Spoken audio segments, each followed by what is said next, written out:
In 2001, just months before he died, Christiaan Barnard made a statement.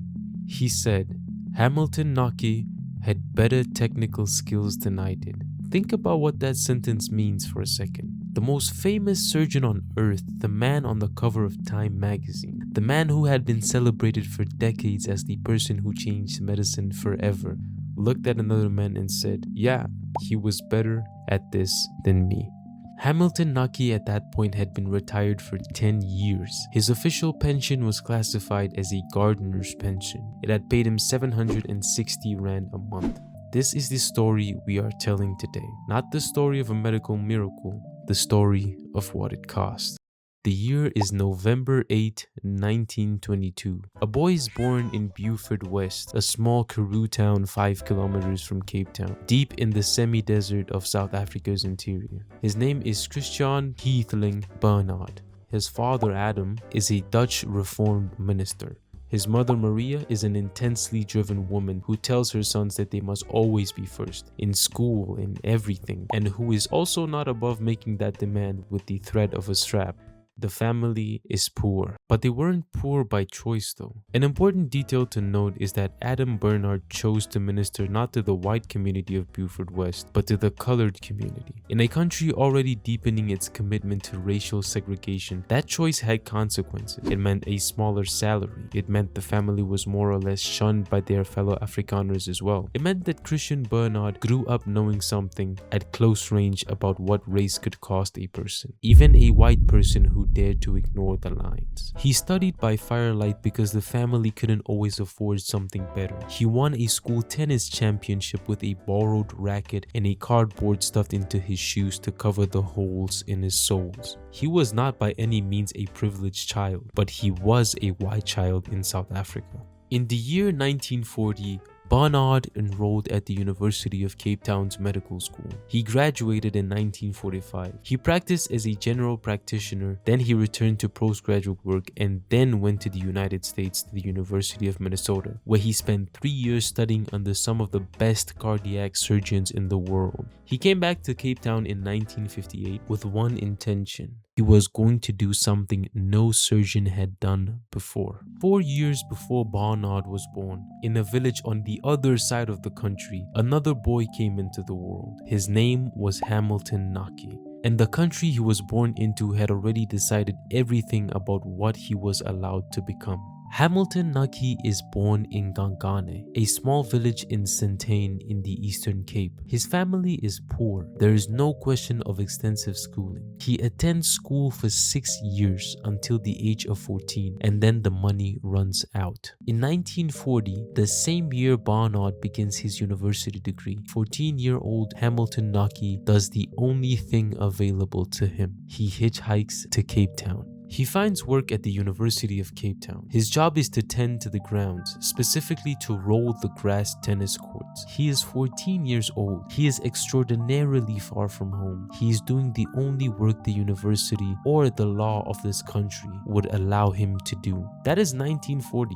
Now hold that image for a second. A 14-year-old boy rolling tennis courts at a world-class medical research institution with no access to the education happening inside the buildings around him. Hold that image because it is the beginning of the most remarkable story in the history of South African medicine. In 1954, 14 years after he first arrived to roll tennis courts, something happened. A professor of surgery named Robert Goetz needed someone to help manage the laboratory animals in experimental research. He noticed the groundskeeper. He asked if Hamilton Naki would be willing to help. Naki said yes. What happened next is one of the most extraordinary things in modern medical history, and it happened quietly in a laboratory with no announcement and no record that the world would see for decades. Hamilton Naki began to watch. He watched the surgeons work. He watched how they held their instruments, where they made the incisions, how they managed tissue and structured and controlled bleeding. He could not take notes, not because he lacked the intelligence, but because writing down medical procedures was not something a gardener at the University of Cape Town was supposed to be doing. Later in his life, when people asked him how he had learned, he gave an answer that stayed in record ever since. I stole with my eyes. He became very good then he became better than good. The surgeons who worked alongside him started to notice that his hands had a quality that most trained medical professionals would spend years trying to develop, and some would never develop at all. He had extraordinary dexterity. He had an ability to handle delicate tissue with a precision that was almost impossible to teach. He was calm under pressure in a way that made him the person in the room that other people unconsciously trusted. He learned to anesthetize animals. He learned to assist in experimental operations. He learned to perform procedures himself in the animal research context that the institution relied on for its scientific process. And step by step, without any formal training, without any credentials, without any of the structures that are supposed to produce a surgeon, Hamilton Naki became one. By the early 1960s, two men are working in the same institution, in the same pursuit. One of them has a title, and one of them has skills. In the laboratories of the University of Cape Town, for the purposes of the research that would change the world, the difference between those two things was about to become very small. Throughout the 1950s and into the 1960s, the medical world was consumed by a single question. Could you take a heart out of one living body and put it into another? It sounds simple when you say it that way. It was not simple though. It required solving an almost impossible set of problems. How to keep a donor heart alive during transfer. How to connect blood vessels with the precision of watchmaking. How to suppress the immune system enough to stop the body rejecting the new organ without suppressing it so much that the patient became defenseless against infection. Surgeons in the United States, in the Soviet Union, in France, they were all working on this. The race was real. Barnard's team in Cape Town was doing the laboratory work that would eventually make a human transplant possible. Dozens of experimental operations on animals, refining the techniques, making and correcting mistakes that a human patient would not survive. And in that laboratory, Hamilton Naki was not a peripheral figure. People who worked alongside him during this period described what they saw. Ralph Kirsch, the head of the Liver Research Center at the University of Cape Town, said this about Naki. He was one of those remarkable men who really came around once in a long time. As a man without any education, he mastered surgical techniques at the highest level and passed them on to young doctors. Think about what that means. Young doctors, qualified surgeons, formally trained and educated, coming to Hamilton Naki to learn surgical techniques. Coming to the man whose official classification was gardener to be taught how to operate. Barnard watched Naki work and said things that, given the context of who Barnard was, are almost impossible to overstate. He called Naki one of the greatest researchers of all time in the field of heart transplants. And then specifically about Naki's surgical technique, he said, Hamilton Naki had better technical skills than I did. The most famous cardiac surgeon in human history, saying someone else was better than him. That someone else could not become a surgeon, could not enroll in a medical degree, could not hold the title or the salary or the public recognition that his skill merited,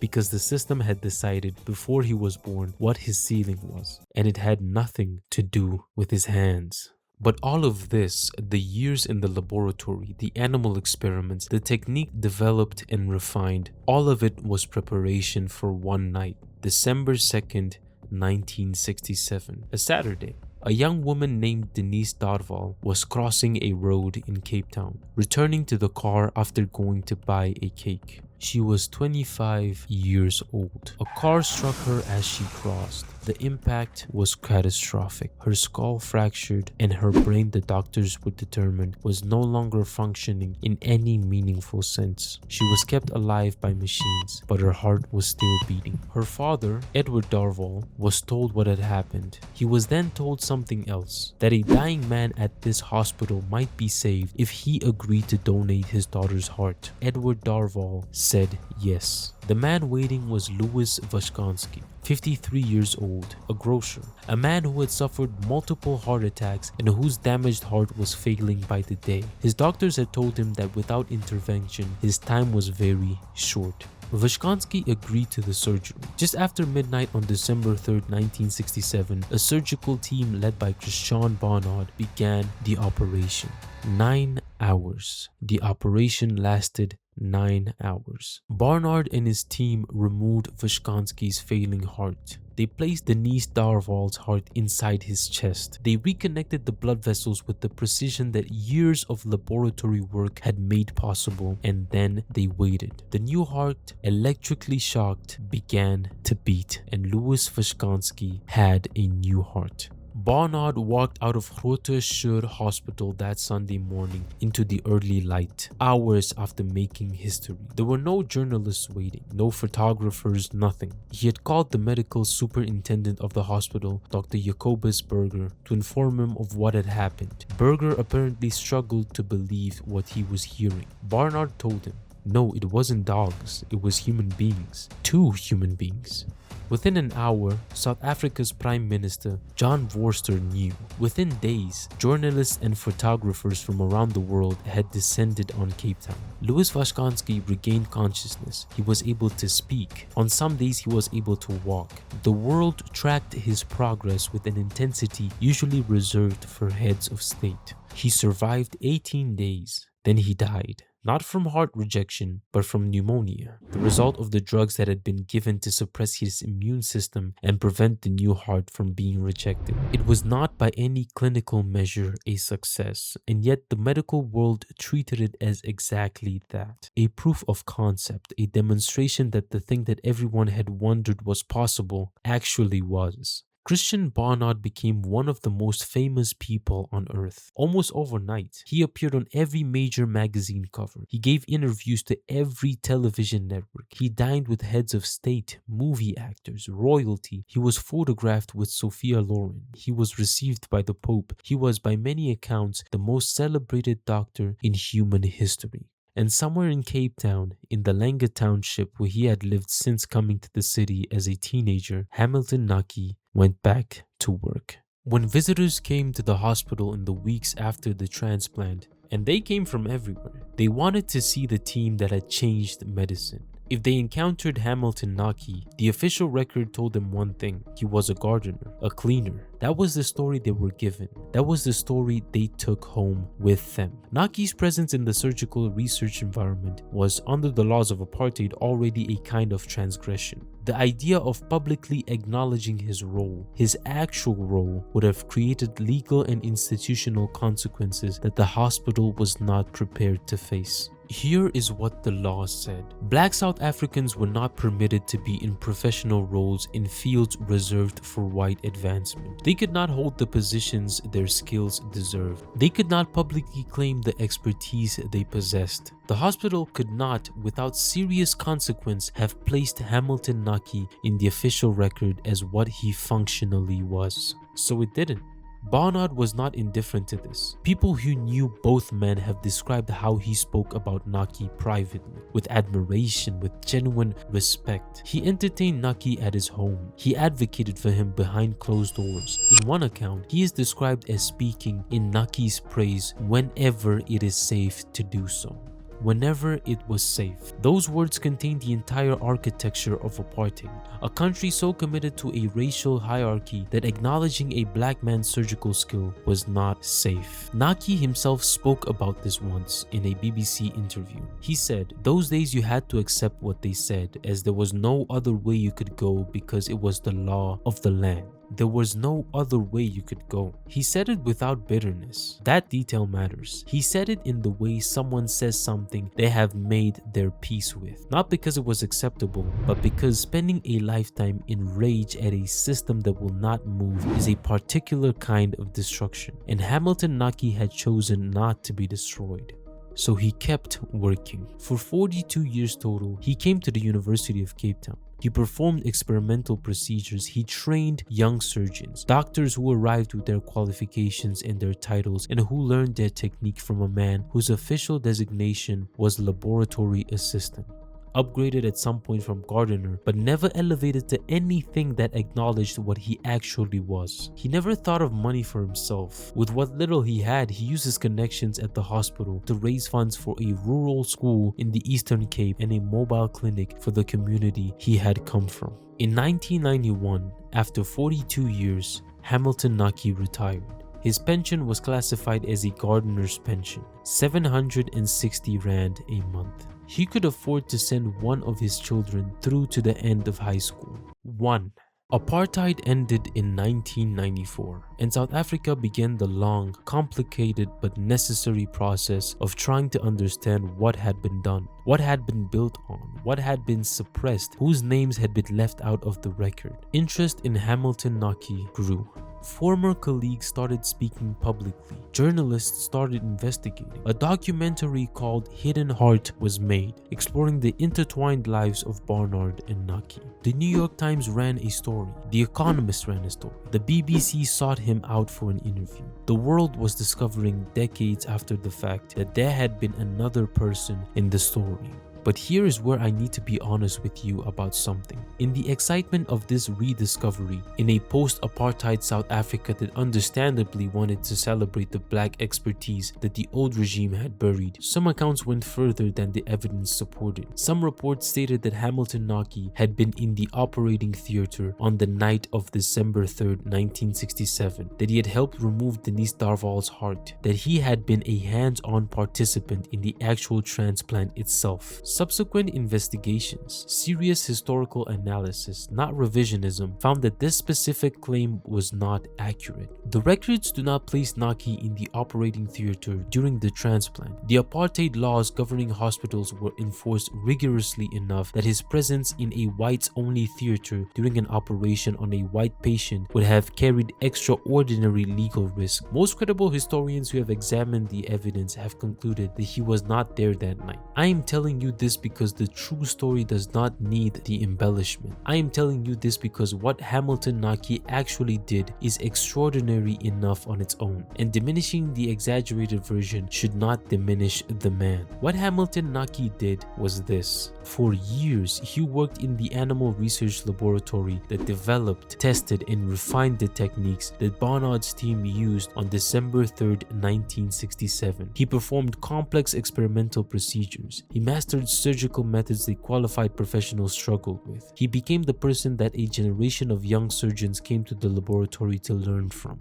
Barnard himself, at the end of his life, called him one of the greatest researchers of all time in the field of heart transplants. The first successful human heart transplant was built on that research. Hamilton Naki was part of the foundation, not the night, the years. In 2002, President Thabo Mbeki gave Hamilton Naki the Bronze Order of Mapungubwe, one of South Africa's highest civil honors, awarded for exceptional achievement. In 2003, Graça Machel, Nelson Mandela's wife and at that time the Vice Chancellor of the University of Cape Town, conferred on Hamilton Naki an honorary master's degree in medicine. An honorary degree from the institution where he had rolled tennis courts at age 14. He had spent 42 years doing work that the institution could never officially acknowledge. He was 77 years old when they gave it to him. He was not bitter though. This is one of the most remarkable things about him. He used what remained of his life to raise money for the community he had came from.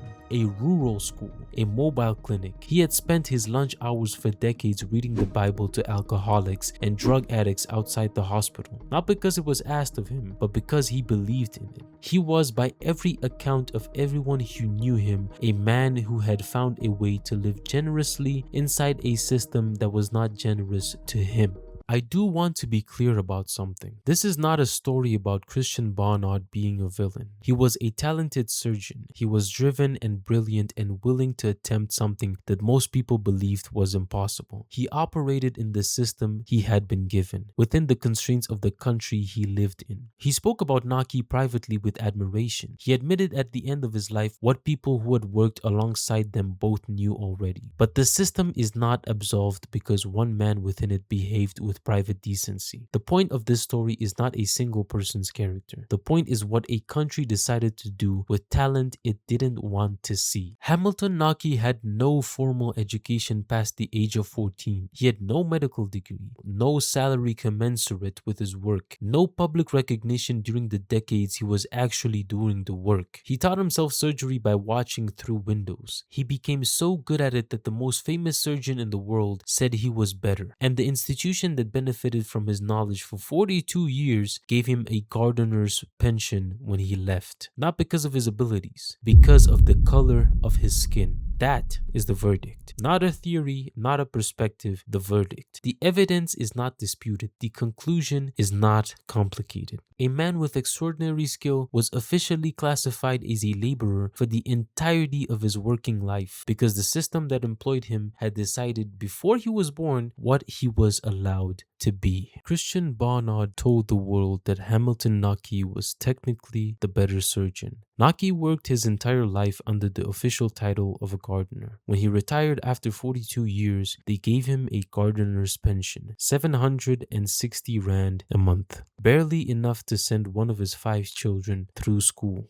Apartheid was many things, but above everything else, it was the most expensive waste of human talent in the history of the country. And Hamilton Naki is only the part of the waste that we happen to know about.